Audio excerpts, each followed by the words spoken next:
오직 예수님, 할렐루야. 우리 예수님의 십자가와 재림, 믿음으로만 구원받습니다.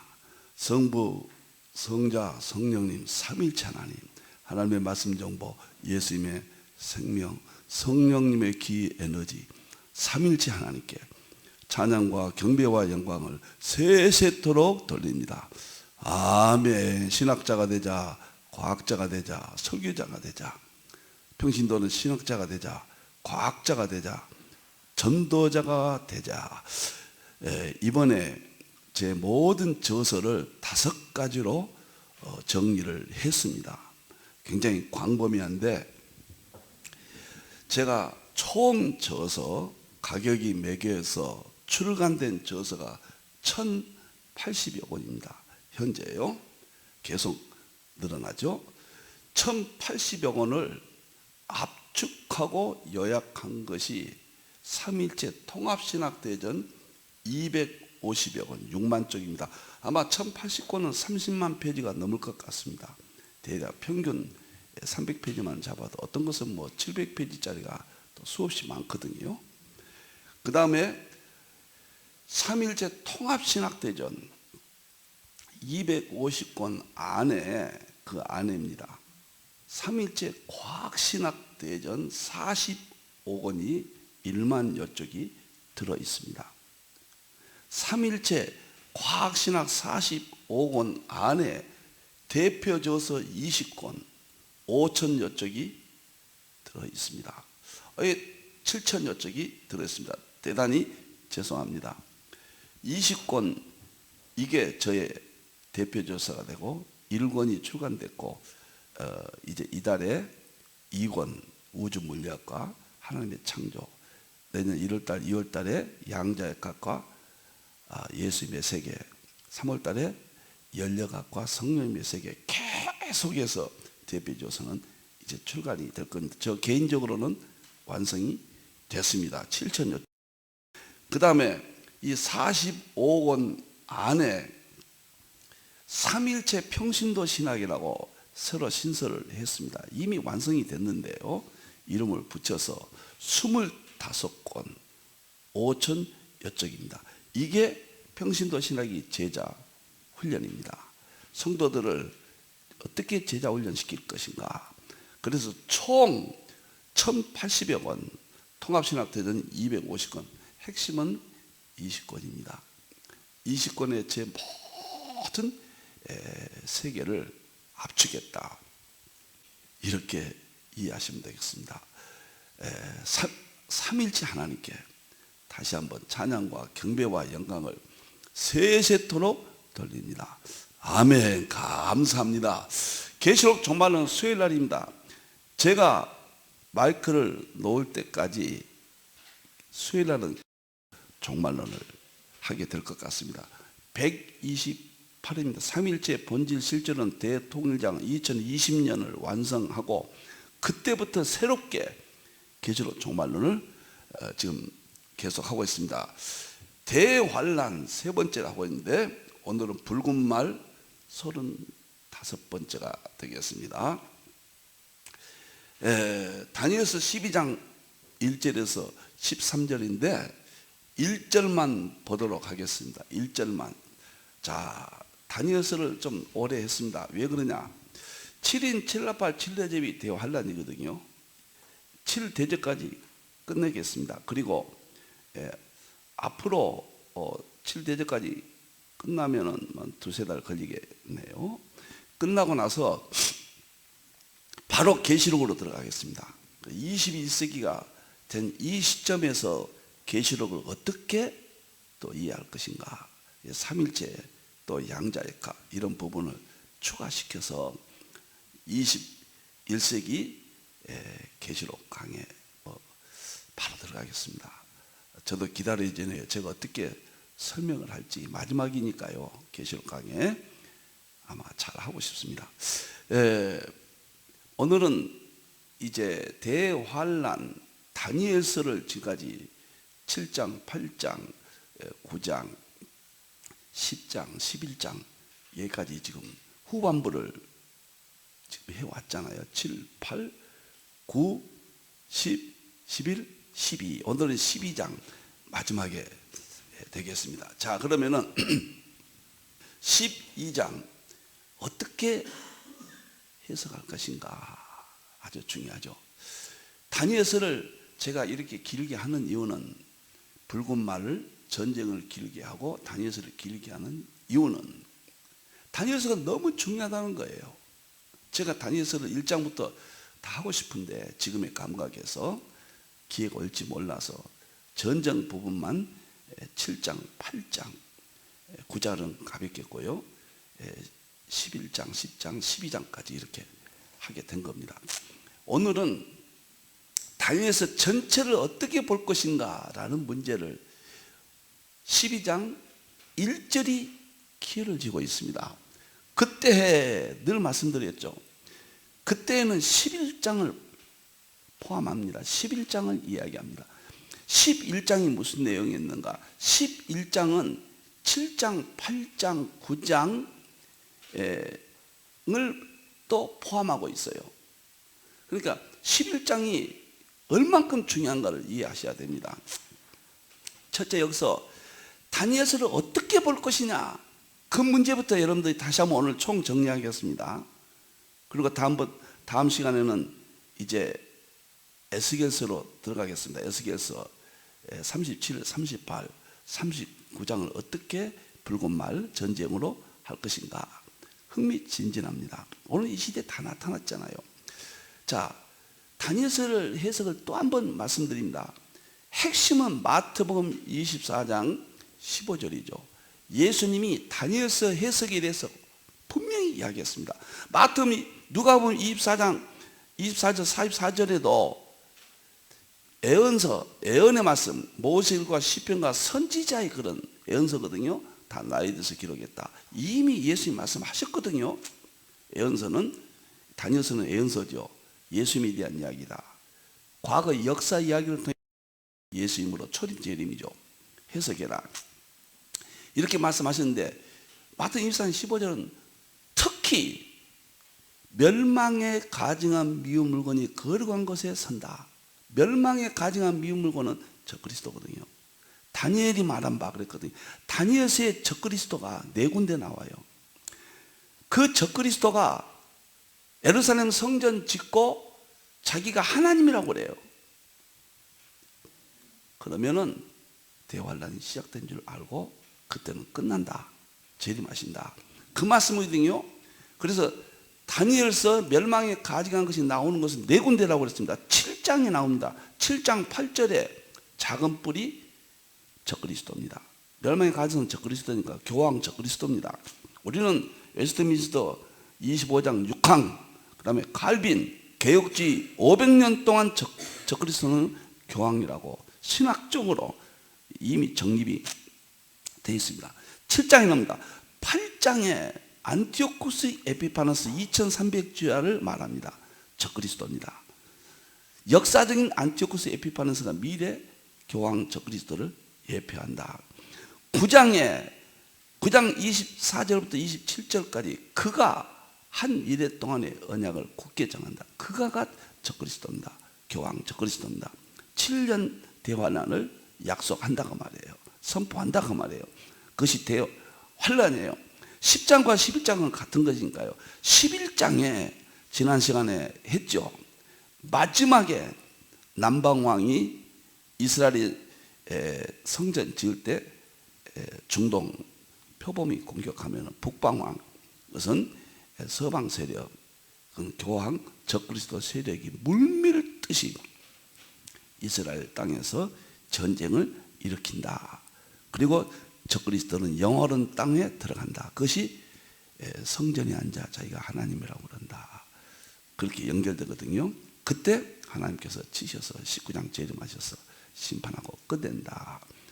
이 내용인데 11장은 또 3가지로 되어 있다고 그랬죠. 1절부터 4절까지는 바벨론과 메데 바사와 헬라 안티오쿠스 에피파네스 4대 네 장군에 나눠지는 내용이고, 5절부터 21절은 이제 그 4대 세력이 남방왕 이집트와 북방왕 수리아의 두 세력으로 싸우는 내용이고, 마지막에 안티오코스 에피파네스가 죽게 된다, 이 내용이거든요. 이 내용이 그 말이에요. 역사적인 바벨론부터 안티오코스 에피파네스까지 다니엘서의 그 역사적인 내용, 그때의 전쟁을 일으키는 그때의 그 말입니다. 굉장히 중요한 해석입니다. 제가 이거 하나를 발견하고 마태복음 24장과 15절을 연결시켜서 과감하게 계시록과 통합을 다니엘서를 했던 거예요. 문법적으로 그때예요. 그러니까 다니엘서 11장은 7장, 8장, 9장을 포함하고 있고, 11장은 12장 1절은 11장을 포함하고 있으니까 그때 이 말은 결국은 다니엘서 7장, 8장, 9장, 10장, 11장, 우리가 역사로만 보았던 그 내용이 대환란 때 적그리스도 나타난다. 그때 예수님이 재림한다. 그때 내 민족을 호위하는 큰 군주 미가엘은 계시록이 나타나잖아요. 재림을 말합니다. 미가엘이 일어날 것이요, 이건 대환란을 말합니다. 또 환란이 있으리니, 이 환란이 개국 이래로 없던 환란, 이것은 마태복음 24장 21절 22절 있잖아요. 창세 이래로 없는 환란, 재림 때잖아요. 이게 재림이란 말이에요. 그때 재림 때에 그 말이에요. 또 내 백성 중에 기록된 모든 자가 구원을 받으리라.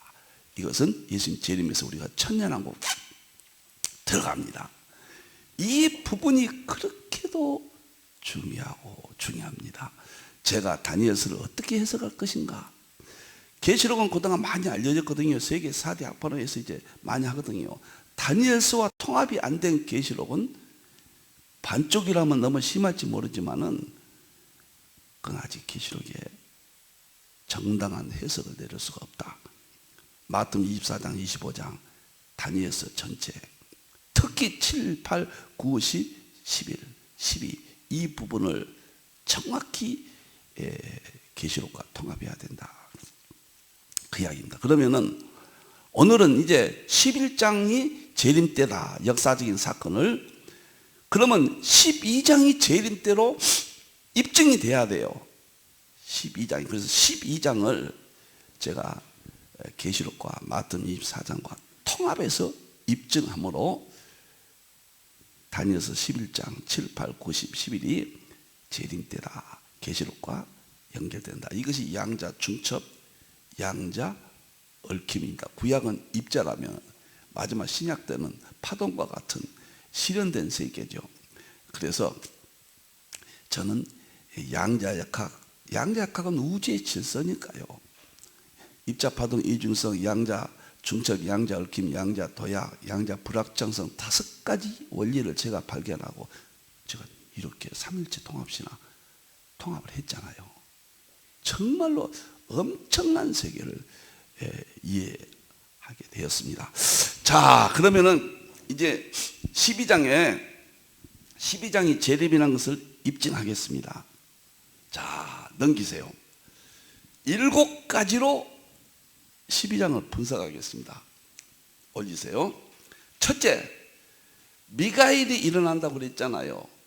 12장 1절에 이 미가엘이 일어난다는 말이 계시록과 통합을 의미합니다.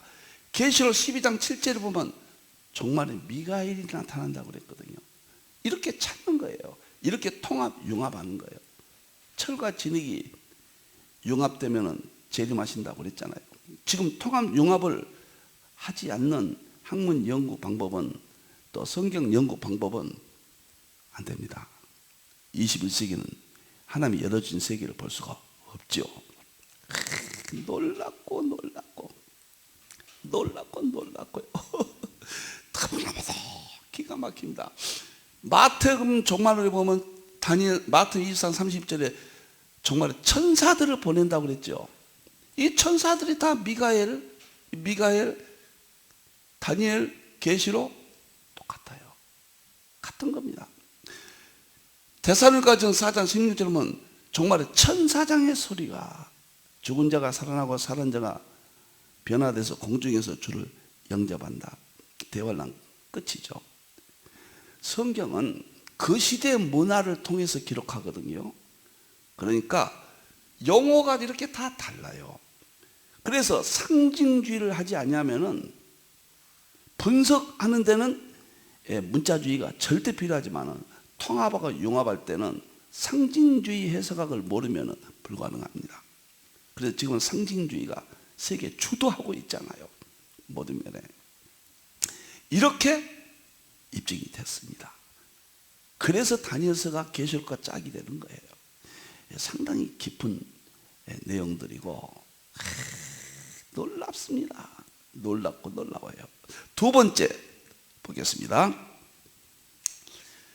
개국 이래로 없는 환란이다. 그래서 다니엘 12장 1절에 그때 다시 말하면은 안티오코스 에피파네스가 마지막 구약의 마지막 말라기 이후에 이스라엘을 공격해서 정말 안티오코스 에피파네스 4세입니다. 말할 수 없는 비참한 일을 당하거든요. 제가 영원히 잊히지 않는 것은 바카스 신을 섬기게 하고 술신이잖아요. 안식일 날 예루살렘 성전 앞에다가 투기장을 세워서 운동 경기를 위해서 안식일을 잊어버리게 하고, 그 다음에 말 안 듣는 여인들은 길가에다가 임신한 여인들을 다 눕게 해서 마차가 지나가서 끔찍한 그러니까 창세에 이르러 없는 환란, 대환란은 이보다 더 끔찍해요. 지금 개국 이르러 없는 환란, 이것이 7인 7나팔 7대접이에요. 계시록에 말하자면. 그러니까 계시록의 7인 7나팔 7대접을 모르면은 계시록을 이해할 수가 없다. 제가 계시록 10가지 주제로 본론을 이야기했는데, 첫째가 7인 7나팔 7대접이고, 둘째가 별의 비밀, 주의 종들의 11장이고, 셋째가 12장 헤이본 여자 교회의 비밀, 넷째가 짐승 적그리스도 13장 비밀 17장, 그 다음에 음녀의 비밀이고, 다섯째가 음녀의 비밀, 종교 다원지 적그리스도 참교회 거짓교회. 이 비밀을 제가 이해를 했거든요. 이거 보는데 제가 10년 걸렸다. 이런 말씀을 늘 말씀을 드렸습니다. 여러분들 처음에는 모를 때는 4대 학파가 나눠져서 좋은 견해들을 학자들이 훌륭한 견해를 냈습니다. 이제는 그 학파를 통합하고 어느 것이 정답이냐, 어느 것이 적용으로 돌리고 어느 것이 원리로 하느냐, 그 작업을 힌돌에서 세계 최초로 시도하고 완성을 했습니다. 그래서 34권을 3일째 통합신학 250권 안에 삽입해서 누구든지 무료로 가져가도록 PDF로 공개했습니다. 힌돌 포털에 들어오시면 가져갈 수가 있겠습니다. 이래서 다니엘서가 대환란이라는 거, 계시록이라는 거예요. 이래서 제가 다니엘서와 마태복음 24장 25장과 계시록이 통합이 안 되면은 정말로 모르는 것이다. 계시록을 해석했다고 볼 수가 없다. 나는 무천년이요, 나는 천천년이요, 나는 세대주요, 나는 후천년이요. 그렇게 아직도 그 수준에 머물러 있다고 하면 이 정말로 계시록의 엄청난 세계를 이해할 수가 없다. 지금은 쪼개미 시대가 아니고 융합 시대다. 참 엄청나고 우리 하나님 예수님 오실 때 모든 지식이 다 열렸어요. 저는 이런 것을 놓고 볼 때요, 통합, 융합, 철과 진흙이 융합한다. 이 세상이 융합 학문으로 다 지금 새롭게 정립이 됐다. 통일장이잖아요. 다 뭐 엄청나잖아요. 7인 7나팔 7대접, 개국 이래로 없는 환란이에요. 예수님의 말씀이 창세 이래로 없다고 그랬어요. 창세는 1장이잖아요. 역사가 시공간이 생길 때부터 과거를 예수님이 끄집으셨어요. 이런 환란이 없다. 이후에 또 없을 것이다. 대환란 때는 재림하잖아요. 이제는 다시는 대환란, 7년 대환란은 적그리스도가 정했고, 하나님 예수님께서는 전 3년 반 1260일 동안 대환란 하고 75일 지나서 재림하신다. 이 3년 반 동안 이 기간, 75일 이 기간은 창세 이래로 없고 이후에도 없다. 그것이 다니엘서 11장이 역사적으로 보여준 거다. 이렇게 이해를 하는 겁니다. 진리가 너희를 자유케 하리라. 이 세상에는 진리가 아니고 지식이라고 그래요. 그건 다 그 지식도 하나님의 창조 자연에서 나왔어요. 성경은 진리라고 그래요. 자연도 물론 진리지만 좀 구별하기 위해서 진리와 지식은 하나님께로 나왔습니다. 하나님을 떠난 순간에 진리와 지식은 혼돈되고 흐려지고 활용을 못하게 되는 것이죠. 너무 멋지고 너무너무 멋집니다. 세 번째는 내 백성 중에 기록된 자가 구원을 받는다. 구원에 대해서 나옵니다. 12장 1절에 백성 중에 기록된 자 책에 생명의 책이죠. 이것은 너무너무 분명하잖아요. 이 책은 계시록 20장에 나오잖아요. 생명의 책과 그 다음에 우리가 죄가 들어간 이 일반 책이 있잖아요. 놀랍지요. 근데 여기서 여기서 보면은 계시록 13장 8절은 주님 정말 재림 때 생명의 책에 구원받는다. 똑같잖아요. 이 책이 13장 8절 생명의 책이에요. 놀랍잖아요. 계시록 7장 9절도 재림 종말 때 흰옷 입은 무리가 천국 가죠. 이 흰옷 입은 무리들이 생명의 책에 다니엘서에 나오는 이 책에 기록된 자들이에요. 흰옷 입은 뭐 성결, 예수님 십자가의 피로 우리가 죄를 씻었다. 저는 이렇게 기도할 때마다 하나님 오늘 새벽에도 그랬습니다. 보혈의 피로 내 죄악을 씻겨 주시옵소서. 그런 사람들이 생명의 책에 이름이 오르는 것입니다. 죄를 안 지은 사람이 생명의 책에 오른다. 있을 수 없는 이야기예요. 죄를 안 지은 사람 아무도 없어요. 우리는 십자가에서 피를 씻어야 돼요. 십자가에서 피를 씻는다 그 말은 회개한다 그 말이에요. 예수를 믿고 회개한다. 회개가 없는 구원은 있을 수가 없습니다. 나는 그렇게 생각합니다.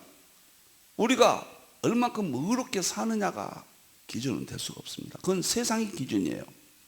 우리는 얼만큼 죄를 지었냐가 문제가 아니라 얼만큼 회개했느냐, 예수님이 십자가를 믿고 십자가의 피로 얼만큼 희게 씻었느냐, 우술조로 씻었느냐, 그 문제거든요.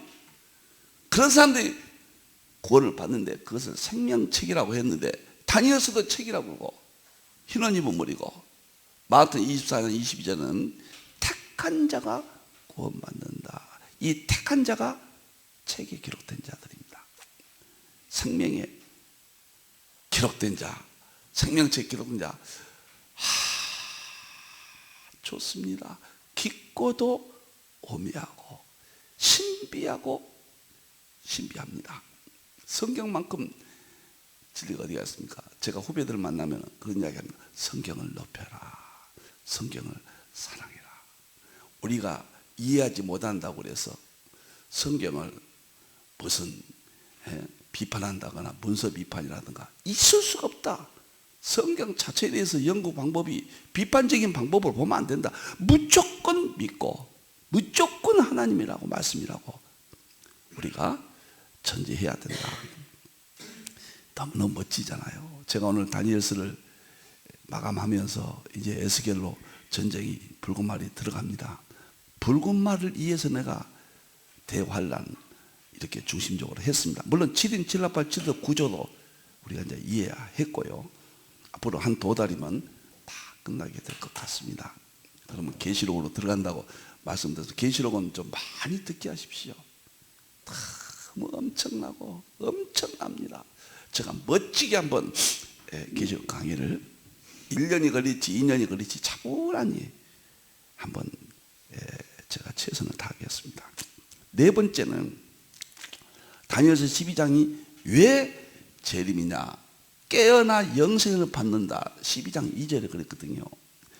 그때 다시 말하면 다니엘서 11장 안티오쿠스 에피파네스가 만행을 저지르고 이스라엘이 멸망당할 그때 영생을 받는 자가, 영생이란 것은 재림 때만 하는 거예요. 영원히 사는 거예요. 그러니까 11장이 재림으로 연결된다는 이야기죠.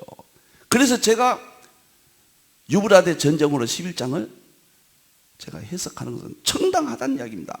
붉은 말로 해석하는 것은 정당하다. 여기서 영생은 계시록 12장에 보면 해입은 여자가 휴고합니다. 공중으로 올라가잖아요. 그 12장이 사루에 나오잖아요. 죽은 자가 살아나고 살아난 자가 변화해서 공중으로 영접한다. 12장이에요. 12장. 멋지잖아요. 이것은 영생을 받는 것은 대환란 중간에 1260일이 지나고 30일이 지나고 45일이 지난 그때 영생이 이루어지는 겁니다. 그리고 11장 두 중인들이 영생을 받습니다. 11장에 보면 두 증인들이 순교하고 사흘 반 만에 살아서 부활하잖아요. 그때의 영생을 맞아 똑같은 이야기예요. 그러니까 이렇게 상징적인 의미를 깨닫고 통합을 시켜야 돼요. 마태복음 24장 40절 40절은 밭에 두 사람 중 한 사람 데려가고 한 사람은 한 여자는 데려간다. 두 사람 중 한 사람은 데려가고 맷돌질한 여자 중 한 여자만 데려간단 말이에요. 맷돌질은 교회 일하는 거죠. 봉사하고 선교하고 전도하고 이런 충성하는 그 여자가 들어간다. 그것이 영생을 받는 자다. 이렇게 연결됩니다. 마태복음 20장 기름을 준비한 처녀 영생을 받는 자입니다. 2달란트 5달란트 받는 종 양 영생을 받는 자. 저는 이렇게 해석합니다. 틀림없죠. 성경이 기록된 시대의 문화로 기록됐는데 21세기 안목에서 상징주의를 통해서 통합 융합해야 된다. 그래서 계시록과 다니엘서와 마태복음 24장 25장은 통합해라.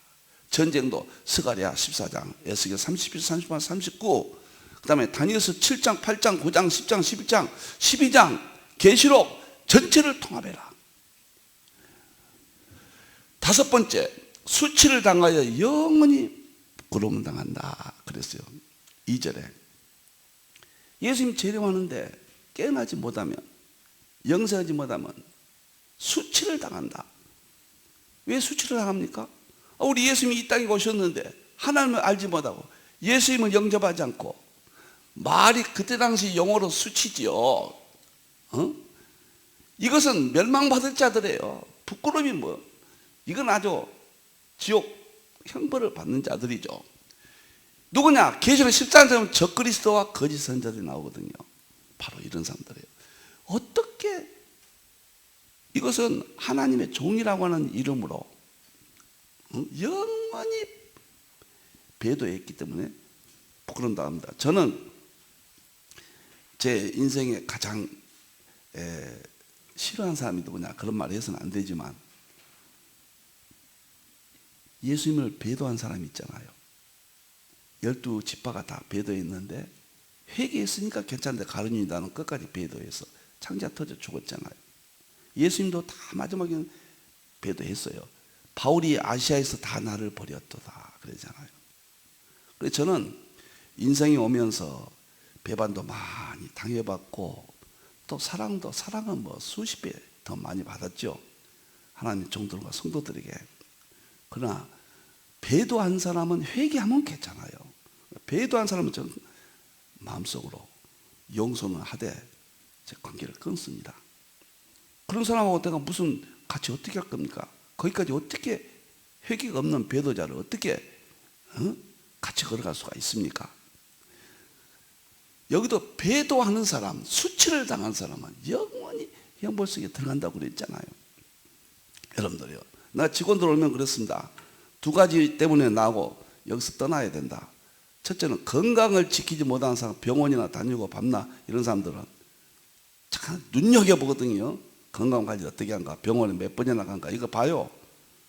그 뭐 할 수 있겠는가 없겠는가. 또 두 번째는 나를 배반하고 복음을 배반하고 나를 의심하고 그런 사람은 여기 있을 수가 없다. 제가 최선 직원을 저는 안 먹고 직원들 다 주거든요. 그렇게 하는데 배반한 사람 어떻게 제가 같이 일할 수 있겠습니까? 이제 곁들여서 좀 너무 딱딱하니까 제가 그런 말로 좀 이해를 구합니다. 예수님이 우리가 정말로 구원을 받게 되는데 그 예수님을 배반하잖아요. 하나님의 사랑을 배반하잖아요. 성령의 능력을 배반하잖아요. 그러니까 수치를 영원토록 당하고 영원토록 부끄럼 당한다. 어떻게 예수님 이름 알고도 믿고도 구원을 못 받느냐. 여섯 번째입니다. 지혜 있는 자는 지혜 있는 자는 궁창의 별과 같이 빛난다. 지혜 있는 자는 누구냐? 계시록 13장 18절에는 영육표 받지 않는 지혜 있는 자들이에요. 안티오코스 에피파네스가 왔을 때 마카비 또 혁명이 있었잖아요. 받아들이지 않고 하나님을 섬겼던 그런 무리들이 있었거든요. 마지막 때 종교다원주의, 적그리스도, 거짓 선지자와 끝까지 차별법, 동성연애법 철저히 반대하고, 물론 반대할 때 성경적으로 인격적으로 반대해야지 막 칼을 휘두른 그런 반대를 말하는 건 아닙니다. 우리는 끝까지 하나님의 말씀대로 진리의 싸움을 해야 되죠. 그래서 짐승표를 받지 않는 자는 적그리스도를 경배하지 않는다, 그 말이거든요. 종교다원주의 절대로 거부한다는 이야기죠. 그런 사람이 하늘의 별과 같이, 궁창의 별과 같이 빛난다. 마태복음 24장 40절에 충성되고 지혜 있는 종이 되는 자. 같은 말이에요. 같은 말. 이것을 통합융합이라고 그래요. 여러분들이요, 통합은 단어까지 같은 것이고 융합은 전혀 같은 점이 없어요. 철과 진흙이 전혀 본질적으로 다른데 세라믹이라는 걸 융합을 해서 만들었잖아요.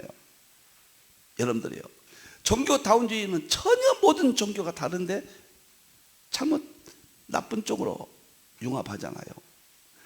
그래서 끝까지 짐승뼈를 받지 않고 나쁜 쪽으로 통합 융합하지 않고 충성된 이런 종들, 이런 사람들이 하늘의 별같이 빛난다. 다니엘서 11장에서 12장으로 넘어가면서 마지막 때 유브라데 전쟁이 있다, 대화는 전쟁, 뭔 말인지 몰라요. 붉은 말이 전쟁인 것까지는 알았습니다. 전쟁 내용을 몰라요. 그런데 다니엘서와 스가랴와 에스겔서 다 통합하고 보니까 오늘 이 시대더라. 그리고 구체적으로 다 설명까지 있어요. 우리는 그날과 그 시는 모르지만 시대의 표적을 완전히 깨닫게 되는 겁니다. 그래서 마지막 때는 다 보여준다고 그랬죠. 요한에게 보여줬잖아요. 창찬 124번이나 나와요. 계시록이 이렇게 지금 보여주는 거예요. 다니엘서를 통해서 보여주고 스가랴, 에스겔서를 통해서 마지막 대환란을 보여줌으로써 우리가 깨어나게 한 거죠. 매를 때리면 깨어나잖아요. 대환란은 우리에게는 깨어나게 하는 매고 저 짐승 세력에게는 심판의 매가 시작되는 겁니다. 너무나마 신비하고 세상에 성경처럼 위대한 것이 없고, 계시록은 종말에 될 일을 정치, 경제, 군사, 개미 기억하는 것까지 다 볼 수 있도록 해놨습니다. 그땐 다니엘서와 융합해야 돼요. 에스겔, 스가랴서와 마태복음 24장 25서, 복음서와 서신서의 종말론과 다 융합해서 제가 책을 냈지 않습니까? 그래서 이렇게 이런 종들이 다니엘서에 별과 같이 빛나는 건 누굴까? 짐승뼈를 받지 않는 자, 지혜 있는 자라고 그랬거든요. 그 다음에 충성된 지혜 있는 자라고 그랬죠. 이 사람들이 많은 사람은 옳은 대로 돌아가게 한 자는 별과 같이 빛난다. 옳은 대로 돌아가게 한 자, 영원한 복음을 전한, 계시록을 전한 자예요. 다시 예언하라고 그랬잖아요. 마태복음 24는 천국 복음을 모든 민족에게 증거한 자, 계시록을 전한 자. 너는 마태복음 24장 14절에 왜 천국 복음이라고 그랬을까? 물론 성경 전체 복음이지만은 포함되지만은 특별히 계시록과 연결된 언어가 아닌가. 여덟 번째, 마지막 때는 빨리 왕래한다고 그랬습니다. 다니엘 12장 4절이죠. 12장만 재림으로 입증하면은 11장이 자연히 계시록과 통합이 된다. 재림 때 일이다. 우리가 제일로 거부한 사람은 구약의 역사는 역사적인 그때 당시 역사지 무슨 이걸 가지고 계시록을 하느냐. 그럼 예수님이 틀렸단 말입니까? 그런 쪼개고 그냥 나누어버린 사고 가지고는 마지막 때 21세기 하나님의 말씀을 이해할 수가 없다. 그렇게 말씀을 드린 거예요. 근데 빨리 한데 천국 보좌의 번개처럼 이건 신속성을 말하거든요. 속히 오신다. 이게 다 신속성이에요.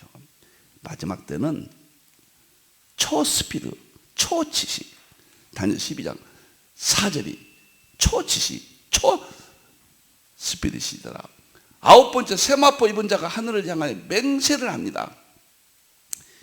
다니엘 12장 7절에 세마포 입은 자가 하늘을 향하여 맹세를 하는데 예수님이죠. 계시록 10장 5절 구름을 입은 천사가 하늘을 향하여 맹세합니다. 이거 다 예수님이에요. 하나님 향하여 주의 종 선지자들이 말한 복음같이 하나도 변하지 않고 그대로 이루리라. 속히 오리라. 예수님께서 맹세하신 내용이 다니엘서와 계시록이 일치합니다. 그래서 다니엘 11장은 재림 때, 계시록 때, 대환란 때 그 전쟁은 예표다. 그렇게 설명할 수가 있는 겁니다. 마지막으로 마지막 때까지 봉함하라. 그러니까 계시록 역사는 이미 달려졌어요. 그때 당시고. 이건 봉함하라 그랬으면 봉해야지요. 마지막 때는 놀랍게도 계시록 22장 10절에 임봉하지 말라. 계시록이 결론이잖아요. 마지막 열릴 때까지니까 다니엘서는 마지막 때만 열린다. 계시록 때만 열린다. 마태복음 24장 25장 예수님 종말론도 다니엘서가 열린다. 그 다음에 마태복음 24장 때를 따라 양식이 다니엘서가 봉함된 것을 열어준다.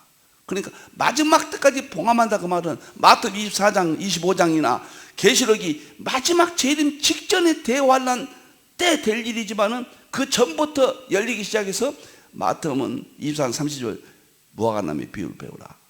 싹이 나면 그때부터 1948년 5월 14일 독립했잖아요.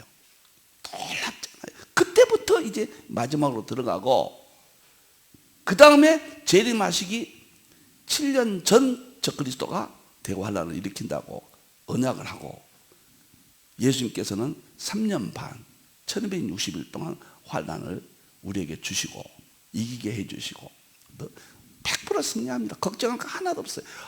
이렇게까지 약속을 다 이루어졌는데요. 2500년 전에 다니엘서가 지금 나타났고 2000년 전에 계시록이 그대로 나타났는데 뭘 의심합니까? 뭘 걱정합니까? 대환란은 어떤 의미에서는 어떤 의미입니다. 영적으로 엔조이 할 수가 있는 거예요. 우리는 장엄하게 그 환란을 돌파할 수가 있는 거예요. 파도를 치고 올라갈 수가 있는 위대한 마지막에 우리의 믿음을 증가할 수 있는 그 역사적인 마지막이 대환란입니다. 어떤 분은 그런다고 그래요. 어떻게 이렇게 무서운 이야기만 하냐고. 계시록을 은혜롭게 희망을 준다고. 희망을 주기 위해서 그대로 믿어야죠. 예수님이 창세 이르러 없는 환란이라고 그랬고 이후에도 없다고 그랬고 다니엘서도 개국 이르러 없다고 그랬고 계시록은 7인 7라발 7제비 무자비한 대환란이 오는데 무섭게 하지 마라? 아니죠. 우리는 이 세상은 무섭고 환란이요. 그러나 그 안에서 우리는 평안을 누리는 겁니다. 너무 멋지죠. 마지막 때까지 봉함하지 마라. 다니엘서와 일치하는데 지금은 제가 볼 때 재림만 빼놓고 다 열렸어요. 제가 무엇이 열리지 않았을까? 2009년도에 다니엘서 7장 내 짐승이 탁 열리면서 사자가 러시아, 곰이 중국이다, 표범이 중동이다, 천리빨이 이웃 플러스 미국 서방 세력이다. 이것이 열리면서 제 개인적으로는 그날과 그 시는 결코 모릅니다. 그러나 가까이 왔다. 하늘이 붉은 것을 구별하면서 왜 시대의 표적을 분별하니 뭐 분별을 정확히 해야 됩니다. 저는 수요일 날은 하나님이 허락하신다면 일평생 동안 계시록을 여러분과 만나겠습니다. 유튜브로 즉시 새벽 6시면 유튜브로 다 올라가서 세계에 볼 수 있도록 이제 몇 년 안에요. 자기 나라 언어로 핸드폰에서 기하면 번역이 돼서 들리고 번역이 돼서 글로 이렇게 표현됩니다. 그것을 저는 지금까지 준비해왔고 힘들이 부족하지만은 이 센터를 하나님께 바치고 제 재산 상당한 대부분을 법인을 만들어서 주님의 재림을 대비하고 계시록으로 끝난 줄 알았더니 그 꿈꿨던 삼위일체 양자역학 과학의 세계와 통합까지 해서 삼위일체 통합신학 대전을 완성했습니다. 오늘 다니엘서 12장에서 11장이 왜 유브라데 전쟁 붉은 말인가를 정확히 저는 입증이 됐다고 생각합니다. 다음 시간부터는 에스겔 37장 이스라엘 독립부터 38장 러시아가 공격, 지금 중동 사태가 그대로 나옵니다. 우리 하나님께 영광 드립니다. 정말 오늘 행복했습니다. 기도하겠습니다. 우리 하나님 감사합니다. 영광 받으시옵소서. 다니엘서가 오늘 이 시대로 봉함하지 마라, 이제 열어라. 하나님이 열어주셨습니다. 11장이 재림 때임을 계시록과 통합할 수 있다는 것을 오늘 입증 성령님께서 해 주셨습니다. 다니엘서 7장, 8장, 9장 모두 11장 안에 포함된다는 것도 열어주셨습니다. 이제 깨어나게 해주시고 종교다원주의 적그리스도 세력 또는 세속화, 잘못된 민주주의, 세속화, 주일성수 하나 못하는 신앙 가지고 어찌 주님을 영접하겠습니까? 주님 깨어나게 해주시옵소서. 다시 오실 예수님의 이름으로 기도하옵나이다. 아멘.